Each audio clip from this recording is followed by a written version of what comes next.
Welcome to my YouTube channel success. हमारे साथ में मैं सुनील कुमार आपका स्वागत करता हूं।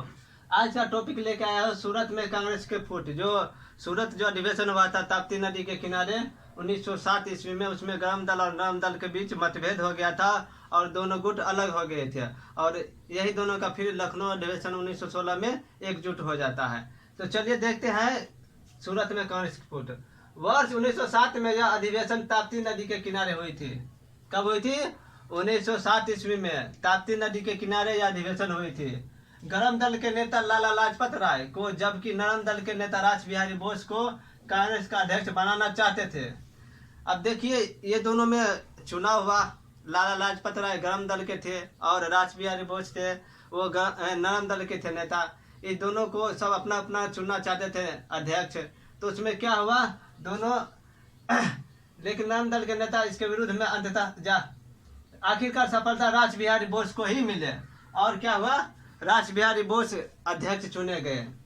गरम दल के नेता 4 प्रस्ताव जैसे बहिष्कार, स्वदेशी स्वराज और राष्ट्रीय शिक्षा को पास करवाने के पक्ष में थे, लेकिन नरम दल के नेता इसके विरोध में अंततः दोनों के बीच मतभेद हो गया और कांग्रेस दोनों भागों में बट गया। देखिए हुआ क्या, ये जो अधिवेशन हुआ इसमें गरम दल के नेता चाहते थे कि स्वदेशी, बहिष्कार, स्वराज और राष्ट्रीय शिक्षा जो है ना वो इसका मतलब पारित हो, पास करवाने के पक्ष में थे। लेकिन नरम दल के नेता थे ना, ये नहीं चाहते थे। इसी कारण इस दोनों में क्या हुआ, मतभेद हो गया, दोनों में मनमुटाव हुआ, मतभेद हो गया, झगड़ा झंझट हो गया, दोनों अलग हो गया। नरमपंथी कुछ मामले में असफल दिखाई पड़ते, जिसकी प्रमुख वजह है आम जनता में इनकी आस्था नहीं थी। जनता के बीच में कभी काम नहीं किया, इसलिए वहाँ जरे भी नहीं जमा सके। अब देखिए, गरम दल के नेता थे, वो शायद क्या कहते हैं, जनता के बीच रहे, जनता में पकड़ था। लेकिन नरम दल के नेता था वो मतलब बहुत बड़े नेता थे कांग्रेस से ना, उसमें उस समय में बहुत कम आदमी हिस्सा लेते थे, बहुत कम आदमी जानते थे। स्वदेशी आंदोलन हुआ, उसमें तो सबसे ज़्यादा है ना मतलब होने लगे। और इसके बाद महात्मा गांधी के आया ना, तब और ज़्यादा है ना मतलब जनता तक पहुंचने लगे। जब वो अनशन करने लगे, धरने पर बैठ गए और लोगों के बीच लोकप्रिय हुआ, तब से वो पकड़ बन गया। जानने की कोशिश किए कि कैसे अपना है ना क्या कहते हैं समर्थन प्राप्त करे, काम करे, सरकार को झुकाए अपनी ओर और अपना प्रस्ताव पास कराए। इनका प्रचार आम जनता तक नहीं पहुंच सका। यही वजह है कि 1905 से 1907 के बीच स्वदेशी और बहिष्कार आंदोलन का नेतृत्व बंगाल को छोड़कर अन्य क्षेत्र में नहीं था। अब देखिए, स्वदेशी आंदोलन था और बहिष्कार आंदोलन वो बंगाल को छोड़कर कहीं और नहीं था, इसका पकड़ नहीं था। इसी कारण है ना ये इसका है ना बंगाल को छोड़कर कहीं और आंदोलन नहीं हुआ, इसीलिए बहुत बड़ा तौर पर नहीं हुआ। लेकिन फिर भी प्रभाव तो पड़ा था, बहुत प्रभाव पड़ा था, क्योंकि बंगाल राजधानी था ना उस समय में और वहीं पे आर्थिक रूप से बहुत ज़्यादा क्षति हुई थी ना। नरमपंथी यह मानते थे कि अंग्रेजी हुकूमत पर दबाव डालकर राजनीति और आर्थिक सुधार लागू करवा ले। और नरमपंथी यह मानते थे कि हुकूमत पर दबाव डालकर जो है ना राजनीतिक और आर्थिक सुधार लागू करवा ले, दबाव डालकर। नरमपंथी राजनीतिक घटनाक्रमों के अनुरूप अपनी रणनीति में आवश्यक फेरबदल नहीं कर पाते थे। नरमपंथी थे, राजनीतिक घटनाक्रमों के अनुरूप अपनी रणनीति में आवश्यक फेरबदल नहीं कर पाते थे।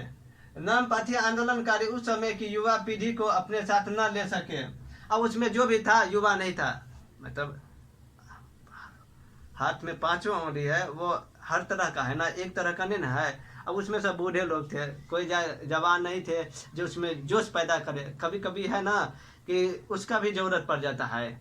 अब मान लीजिए कहीं है कोई हेहर आदमी, हेहर टाइप का आदमी रहता है ना, वो क्या करता है, हेहरा ही रहता है, तो न कहता लातों बातों के भूत लातों से जानता है। तो उसमें कोई गरम दल रहेंगे, युवा रहेंगे तब ना कहीं पे समझाएंगे। तो कभी कभी है अंग्रेज को ना वो घुसा ला करके भी समझाना पड़ता था, इसलिए उसमें नहीं थे।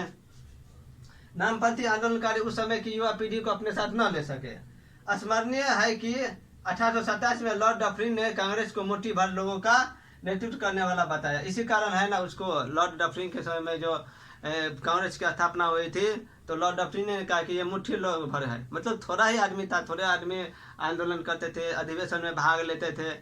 तो बोला मुट्ठी भर लोगों का है, इसका नेतृत्व ज़्यादा नहीं, तो उसका कोई प्रभाव नहीं पड़ता था। 27 में गृह सचिव जॉर्ज हैमिल्टन ने कांग्रेस को राजद्रोही का कारखाना बताया और दोहरा चरित्र अपनाने का आरोप लगाया। लॉर्ड डफरी ने मुट्ठी भर लोगों का समूह बताया और गृह सचिव जो से जॉर्ज हैमिल्टन ने कांग्रेस को राजद्रोह का कारखाना बताया और दोहरा चरित्र अपनाने का आरोप लगाया। 1905 में तत्कालीन वायसराय लॉर्ड कर्जन ने कहा था कि गोखले या तो समझ नहीं रहे हैं कि वह जा कहाँ रहे हैं। गोखले समझ नहीं रहे हैं कि वह जा कहाँ रहे हैं। अगर उन्हें यह मालूम है तो वे बेईमान है।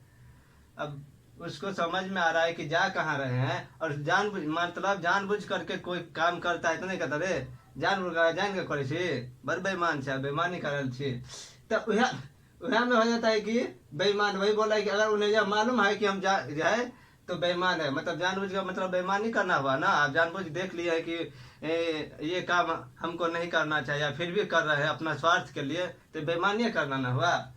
इसके बाद जॉर्ज हैमिल्टन सन 1900 ईस्वी में दादा भाई नौरोजी के बारे में कहा था, आप अपने को अंग्रेजी हुकूमत का समर्थक बताते हैं, लेकिन जो कदम अंग्रेजी हुकूमत को बरकरार रखने के लिए रखते हैं और उनके जो नतीजे निकलते हैं उसकी आलोचना करते हैं उसकी आलोचना करते हैं। अब बताइए, आप जॉर्ज हैमिल्टन ने कहा दादा भाई नौरोजी के बारे में कि आप बोलते हैं कि अपने अंग्रेजी हुकूमत का समर्थक बताते हैं, कि आप बोलते हैं कि हम अंग्रेजी हुकूमत का समर्थक है, फिर भी आप क्या करते हैं, कदम अंग्रेजी हुकूमत को बरकरार रखने के लिए रखते हैं और उसकी नतीजे को निकलते हैं, उसकी आलोचना करते हैं। फिर भी आप क्या करते हैं, समर्थक, फिर भी आलोचना करते हैं उसका, मेरा आलोचना करते हैं, बोलते हैं कि आप अंग्रेजी हुकूमत का समर्थक है और फिर भी मेरे खिलाफ बोलते हैं, मेरा आलोचना करते हैं, मेरे खिलाफ भड़काते हैं, विद्रोह करते हैं। वर्ष 1900 ईस्वी में लॉर्ड कर्जन ने कहा था, अंग्रेज अब लड़खड़ा रही है और जल्द ही गिरने वाली है। मेरा सबसे बड़ा मकसद यही है कि मेरे भारत प्रवास के दौरान ही इस पार्टी का नाम और निशान मिट जाए। कौन बोला था? तो लॉर्ड कर्जन ने कहा कि मेरा यही इच्छा है कि कांग्रेस अब लड़खड़ा रही है और जल्द ही गिरने वाली है। मेरा सबसे बड़ा मकसद यही है, मेरा यही इच्छा है कि मेरे भारत प्रवास के दौरान ही इस पार्टी का नाम और निशान मिट जाए। वर्ष 1903 में लॉर्ड कर्जन ने मद्रास के गवर्नर को पत्र लिखा, जब से मैं भारत आया हूँ मेरी नीति यही रही है कि मेरी किसी भी तरह कांग्रेस को नपुंसक बना दो, मतलब बर्बाद कर दो, खत्म कर दो, उसके पार्टी को तोड़ दो। मेरा यही मकसद रहा है। उसने किसको लिखा था? तो मद्रास के गवर्नर को। देखिए क्वेश्चन है ना, यही से निकलता है, स्टेटमेंट यहीं से निकलता है। बोलेगा किसने कहा था, तो देखिए क्या वो स्टेटमेंट हो गया, 1 2 और 3 हो गया ना, मेरे भारत प्रवास के दौरान। और मेरी इच्छा है कि नतीनी के लड़खड़ा रही है, जल्द ही गिरने वाली। मेरा सबसे बड़ा मकसद यही है कि मेरे भारत प्रवास के दौरान ही इस पार्टी का नाम निशान मिट जाए। किसने कहा था? ऐसा क्वेश्चन आ सकता है। तो लॉर्ड कर्जन ने कहा था। अब ये भी बोलता है लॉर्ड कर्जन ने मद्रास के गवर्नर को पत्र लिखा, जब से मैं भारत आया हूँ मेरी नीति यही रही है कि मेरी किसी भी तरह कांग्रेस को नपुंसक बना दो। ये लिख सकता है कि किसको पत्र लिखा था? मद्रास के गवर्नर को। किसने लिखा था? तो लॉर्ड कर्जन ने लिखा था। कब? तो 1903 में। वर्ष 1907 में भारत के नए गृह सचिव जॉन मार्लिन ने एक नीति बनाई जिसका उद्देश्य था कांग्रेस का दमन, उसके साथ समझौता और समय मिलने पर उसका उन्मूलन, अर्थात दमन समझौता उन्मूलन करना, वही उसका नीति था। सूरत अधिवेशन में अध्यक्ष पद को लेकर होने वाली यह दूसरी विवाद पहली बार इस तरह की समस्या 1906 में कलकत्ता अधिवेशन में आई थी, जब दादा भाई नौरोजी को अध्यक्ष बना दिए जाने से समस्या का समाधान हो गया था। इससे पहले भी यही प्रॉब्लम आया था कलकत्ता अधिवेशन में। दो आदमी लड़ गए कि हम अध्यक्ष बनेंगे तो हम अध्यक्ष बनेंगे। इसके बाद दादा भाई नौरोजी को अध्यक्ष बना दिया गया, अध्यक्ष बना दिया, फिर क्या हुआ? प्रॉब्लम समाप्त हो गया। अब सब चाहता था ना कि मेरा समर्थक बने, कि मेरा समर्थक मेरा सपोर्ट ज्यादा मिले, मेरा बात ज्यादा हो, मेरा पास जल्दी हो, मेरा जो है ना क्या कहते हैं जो भी बोले वो पहुंचे, पारित हो। सूरत अधिवेशन के दौरान ग्रामपंथियों का सबसे बड़ा नेता अरविंद घोष था। सूरत अधिवेशन समय उस समय जो था वो अरविंद घोष सबसे बड़ा नेता था, क्योंकि अध्यक्ष बने थे, अध्यक्ष चुने गए थे, तो सबसे बड़ा नेता ही हुआ, लेकिन सबसे बड़ा नेता उभरकर आए थे। 1907 इसमें गोखले ने नामपंथियों को संबोधित करते हुए कहा था, आप सत्ता की ताकत को महसूस नहीं करते, यदि आपके सुझावों पर चलेगी तो सरकार को इसे खत्म करने में 5 मिनट भी नहीं लगेंगे। अब देखिए, गर्मपंथी है वो अपने दिल को सुनते थे, नरमपंथी वो अपने दिल को समझते थे, एक दूसरों को समझ नहीं पाते थे कि मतलब क्या इसके अंदर है, क्या करना चाहते, क्या करना चाहिए, क्या नहीं करें। दोनों का जो है ना मकसद नहीं मिलता था। ये कुछ और चाहते थे, कुछ और, ये कुछ और सोचते थे, ये कुछ और सोचते थे। तो कोई भी चीज़ है ना, मतलब कभी कभी उग्र चीज़ भी खराब कर देता है ना। अब बताइए, कभी भी तानाशाही कीजिएगा तुरंत, तो क्या करेगा जनता आपको? जनता जब समझ जाएगी तो आपको उतार देगा, सत्ता से गिरा देगा तुरंत। वही सरकार क्या करेगा? कुचल देगा। एक साथ रहेगा तो आपको जल्दी नहीं कुचलेगा। वही नहीं समझ रहे थे एक दूसरे को, तो इसी कारण सूरत में फूट हो गई दोनों को मिलने का। फिर क्या होता है, लखनऊ में फिर दोनों समझे, तो लखनऊ की क्या हम, मेरी कमजोरी क्या है, मेरी कमजोरी क्या है, तो क्या कि फिर दोनों एक साथ भी हो गए। तो एक चीज इस दोनों पे ज्यादा सूट करता है, तुझको कोई तो वजह दे तुझे, तुझको कोई तो वजह दे तुझे, कैसे मैं भुलाऊं। इस पे ज्यादा सूट करता है, तुझको कोई तो वजह दे तुझे, कैसे मैं भुलाऊं, जख्म सीने पर खाया है, कैसे कैसे दिखाऊं, इस दिल पे मेरा जोर कहाँ है, क्या है तिश्नरी मेरे दिल की समझ ना पाओ। अब देखिए तिश्नरी, अब दोनों में क्या मतलब तृष्णा था, क्या दोनों में प्रॉब्लम था, समस्या था, अभिलाषा था, दोनों एक दूसरे को नहीं समझ पाए, इसलिए दोनों में फूट पड़ गई सूरत में और अलग अलग हुए। फिर देखिए बाद में जा करके लखनऊ अधिवेशन में दोनों एक दूसरे को समझे, परखे, तो क्या हुआ, दोनों अपना एक साथ हो गए, फिर से आंदोलन चालू कर दिए, होते गया। अब जब तक देखिए एक साथ नहीं रहेगा तब तक कैसे आप मजबूत रहेगा। मान लीजिए जैसे आप 2 भाई हैं, दोनों भाई में कितनी मजबूती है, और जब दोनों में फूट हो जाएगा, अलग अलग हो जाएगा, तो 2 भाई में मतलब कमजोर पड़ जाएगा ना। इसी कारण अलग हो जाएगा की तो सही से आंदोलन नहीं होगा, मजबूत नहीं होगा, सरकार पर प्रभाव नहीं पड़ेगा, सरकार कमजोर नहीं होगा, मजबूत होगा, तुरंत दमन कर देगा। 1907 में गर्मपंथी और नरमपंथी दोनों गुमराह के हालत में थी। नरमपंथी यह नहीं समझ पाए कि सरकार गर्मपंथियों के भाई के कारण ही उनसे बातचीत करते हैं, न कि उनके ताकत के डर से।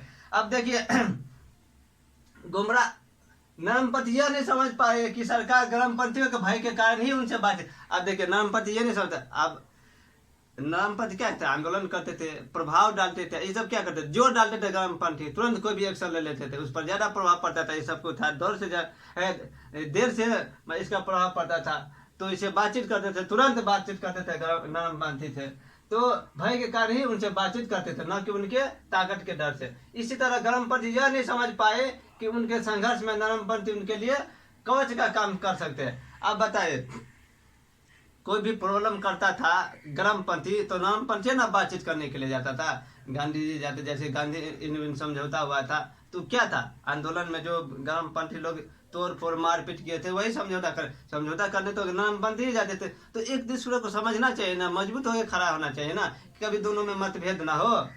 उसी तरह अपने गर्मपंथी समर्थकों के कारण तिलक को अरविंद घोष और जैसे अत्यंत गर्मपंथी नेता के साथ पकड़ना पड़ा। अब देखिए गर्मपंथी समर्थकों के कारण ही तिलक को अरविंद घोष जैसे अत्यंत गर्मपंथी नेता का साथ पकड़ना पड़ा।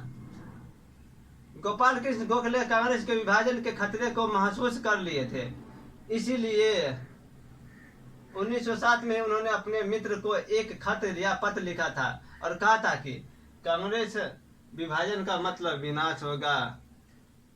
कांग्रेस 2 बार लिखा गया है, एक ही बार होगा। कांग्रेस विभाजन का मतलब विनाश होगा और तब नौकरशाही के लिए दोनों वर्गों को दबाने में कोई विशेष कठिनाई नहीं होगी। अब देखिए वही मुद्दा यहाँ पे आके खड़ा हो गया। जब ये फूट होगा, कमजोर होगा, सरकार दबाएगा, उठने नहीं देगा, आंदोलन नहीं करने देगा, मारपीट करके भगा देगा तुरंत।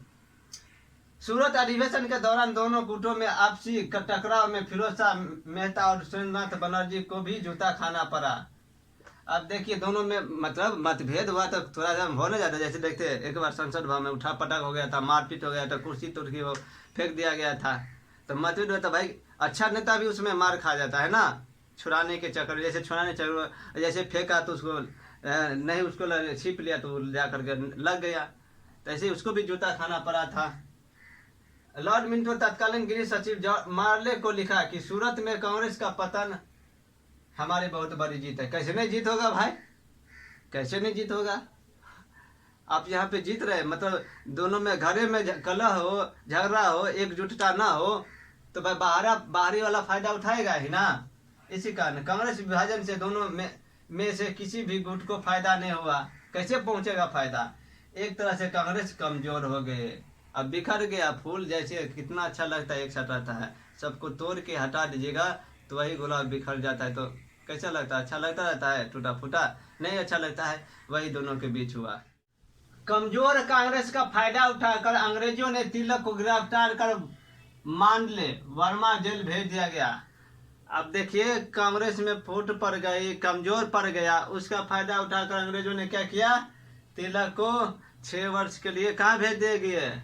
मांडले जेल, जो बर्मा में पड़ता है। इसी समय अरविंद घोष जो क्रांतिकारी षड्यंत्र में अभियुक्त थे, और जब उन्हें बेकसूर करार छोड़ा गया तो पांडिचेरी चले गए और राजनीतिक को त्याग कर धर्म अपना लिए गए, पूजा पाठ करने लगे, धर्मगुरु बन गए। क्या करेगा, सब कमजोर पड़ गया है, अपने में झगड़ा लिया, मतभेद हो गया। अरविंद घोष ने वंदे मातरम नाम पत्रिका को संपादित किया। वह एक बड़े शिक्षक और चिंतक भी थे। शिक्षा के राष्ट्रीय मान के अनुरूप बनाने के लिए बड़ौदा छोड़कर कलकत्ता में नेशनल कॉलेज में आकर नौकरी किए। फिर वो क्या किए, वहाँ पे क्या किए, नौकरी मतलब बड़ौदा छोड़कर वहाँ पे जो चले गए थे, जो धर्म अपना लिया था, क्या किए, नेशनल कॉलेज में आकर नौकरी की। वहाँ पे टीचर की, प्रोफेसर की, जो कि ये नेशनल कॉलेज है तो वहाँ पे प्रोफेसर होंगे ना, नौकरी कर ली। कलकत्ता नेशनल कॉलेज की स्थापना 14 अगस्त 1906 को हुए थे। डॉक्टर राधा कुमुद मुखर्जी और प्रथम नाथ मुखोपाध्याय जैसे विद्वान उनके सहयोगी थे। उनका यह मानना था कि प्रत्येक व्यक्ति के अंदर कुछ दिव्य वस्तु है और शिक्षा का काम उसे खोजना, विकसित करना और उपयोग में लाना है। देखिए भगवान जो इंसान ने बनाया है ना, तो हर इंसान के अंदर है ना वो सेम चीज दिया है, सेम तंत्र दिया है। प्रॉब्लम यह है कि उसको विकसित कैसे किया जाए, उसको विकसित कैसे हो। आप जितना दिमाग लगाइएगा उतना विकसित होगा, जितना लेवल कीजिएगा, जितना पढ़िएगा, शब्द को पहचानिएगा, समझिएगा, उतना आपका दिमाग तेज होगा, उतना चीज खोज पाइएगा, उतना यूज कर पाइएगा दिमाग का, उतना है ना नया चीज का खोज कीजिएगा तो दिमाग ऐसा एक नया चीज पैदा होता है दिमाग में। अब जिस तरह से उसको दिमाग को डाइवर्ट कीजिएगा ना, उस तरफ जाएगा। आप उसको जितना मतलब नहीं है कि जितना इसको पेरिएगा ना, चलाइएगा ना, उतना वो तेज होता है, उतना एब्जॉर्ब करता है, उतना खोजता है। बताइए अब इतिहास में है, उसको क्या कीजिएगा, जैसे रिसर्च कर रहे हैं कोई भी टॉपिक पर, तो सोचिए बुक पढ़ लीजिएगा थोड़े होगा, नया बुक सब देखिए, उससे समझ रिलेटेड लीजिए और खोज कीजिएगा कि वहाँ पे एक पॉइंट दिया हुआ है कि एंशियंट में जो है पाषाण काल का स्पेशल बुक जो है वो फलना चाहिए, वो बुक पढ़िए, वो स्पेशल सिर्फ पाषाण काल के बारे में होगा, उसमें कुछ नया चीज आएगा। वहाँ पे जाके क्या कि इन्वेस्टिगेशन कीजिए, रिसर्च कीजिए, खोजिए, जाइए वहाँ पे तब ना पता करिएगा, देखिए कि क्या क्या है, सही में है कि नहीं है, तभी ना होगा। अरविंद घोष ने 6 अगस्त 1906 को अंग्रेजी भाषा में वंदे मातरम नामक दैनिक पत्र की शुरुआत किया। 2 जून 1907 से साप्ताहिक पत्र भी निकालना शुरू हो गया। 29 अगस्त 1908 तक प्रचलित रहे। अब देखिए 1907 से साप्ताहिक पत्र भी निकालना शुरू हो गया, जो 29 अक्टूबर 1907 तक प्रचलित रहे, 1908 तक प्रचलित रहे। वंदे मातरम के मुख्य संपादक विपिन चंद्र पाल थे। इसका जो वंदे मातरम जो मुख्य संपादक था विपिन चंद्र पाल था, लेकिन इसका जो मेन व्यक्ति था ना वो अरविंद घोष ही था। शायद इसको मुख्य संपादक के रूप में बना दिए हुए, अरविंद घोष सहायक संपादक के रूप में थे, लेकिन अरविंद घोष इस पत्र के केंद्रीय व्यक्ति थे। केंद्रीय व्यक्ति मतलब मुख्य व्यक्ति थे। इसको बना दिए होंगे ऐसे मुख्य संपादक के रूप में। कोई प्रॉब्लम हुआ, कोई समस्या हुआ, इसी कारण या बिजी रहते होंगे वो कोई और काम में, इसीलिए मुख्य संपादक ये अपना देख रेख करेंगे उसको, या पत्र को, पत्रिका को।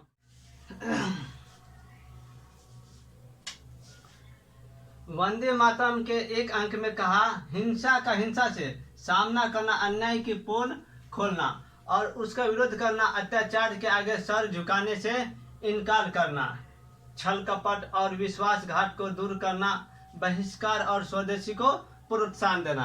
किसने छापा? तो वंदे मातरम ने एक अंक में अपने छापा कि हिंसा से सामना करना, अन्याय की पोल खोलना है और उसका विरोध करना, अत्याचार के आगे सर झुकाने से इनकार करना, छल कपट और विश्वासघात को दूर करना, बहिष्कार और स्वदेशी को प्रोत्साहन करना। ये वंदे मातरम ने लिखा। ये क्या थे? तो बहुत ज्यादा अंग्रेज विरोधी थे। इसी के कारण है ना क्या कहते हैं, अरविंद घोष को दोषी ठहराया गया था, उसको जेल भेज दिया, मतलब क्या कहते हैं, पकड़ करके ले गया था, जेल भेज दिया गया, मुकदमा चला था और फिर वो उसके प्रमाण नहीं मिलने पर उसको क्या किया, तो छोड़ भी दिया गया था। वंदे मातरम में प्रकाशित लेखों में 11 अप्रैल से 23 अप्रैल के 1907 के अंकों में निष्क्रिय प्रतिरोध ये सिद्धांत शीर्षक के अंतर्गत 7 बड़े लेख लिखे गए। उन लेखों में उन्होंने अर्जी, प्रार्थना और याचनाओं को विषैला धोखा बतलाया। इसके विपरीत उन्होंने आत्मविश्वास और आत्मरक्षात्मक प्रतिरोध करने को कहा। किसमें? तो वंदे मातरम में ये सब लिखा गया। बोला कि अर्जी, प्रार्थना, याचना को विषैला धोखा बतलाया। इसके विरुद्ध उन्होंने भी आत्मविश्वास और आत्मरक्षात्मक प्रतिरोध करने को, मतलब आत्मरक्षा तो सबके लिए है ना, आत्म प्रतिरोध, आत्मरक्षा मतलब सबके लिए ना, स्वतंत्र है ना आत्मरक्षा करना ना। ये सब क्या हुआ, अंग्रेजों को नहीं भाया, उसको गुदगुदी लग गया, गार में है ना कुरकुरा करके लगा, कुरकुरा करके नहीं कहता, एक गार में चींटी काट लेता है तो कैसे विषय लगता है, मच्छर काटता है, चूहा देता है, वैसे ही लगा उसको। वंदे मातरम में लिखे लेख को ब्रिटिश सरकार ने बर्दाश्त नहीं किया। देखिए कुरकुरा गया, गाल में लग गया और 30 जुलाई 1907 को राजद्रोह का मुकदमा चला दिया। अब राजद्रोह का मुकदमा चला दिया अरविंद घोष जी पे, लेकिन 16 अगस्त को अरविंद घोष को गिरफ्तार कर लिए गए, लेकिन प्रमाण नहीं मिलने पर 23 दिसंबर 1907 को आजाद कर दिया गया। अब क्या हुआ, प्रमाण मिलेगा तब ना, प्रमाण नहीं मिला, इसीलिए न मुख्य संपादक है वो उसको, मतलब क्या कहते हैं, विपिन चंद्र पाल को बनाए थे, क्योंकि मतलब ये केंद्रीय इसी का थे कि मेन हेड इसी द्वारा प्रकाशित किया गया था वंदे मातरम, लेकिन मुख्य संपादक बना दिए थे क्या कहते हैं, विपिन चंद्र पाल को। जो कोई भी समस्या प्रॉब्लम हो तो इनके पढ़ने पर, तो इसीलिए वो तो अपना छुप छाप छपा दिए। इसके अनुकूल कोई विपरीत कोई, मतलब क्या कहते हैं, प्रमाण नहीं मिला, कोई सबूत नहीं मिला, तो नहीं सबूत मिलेगा तो छोड़ना ही पड़ेगा।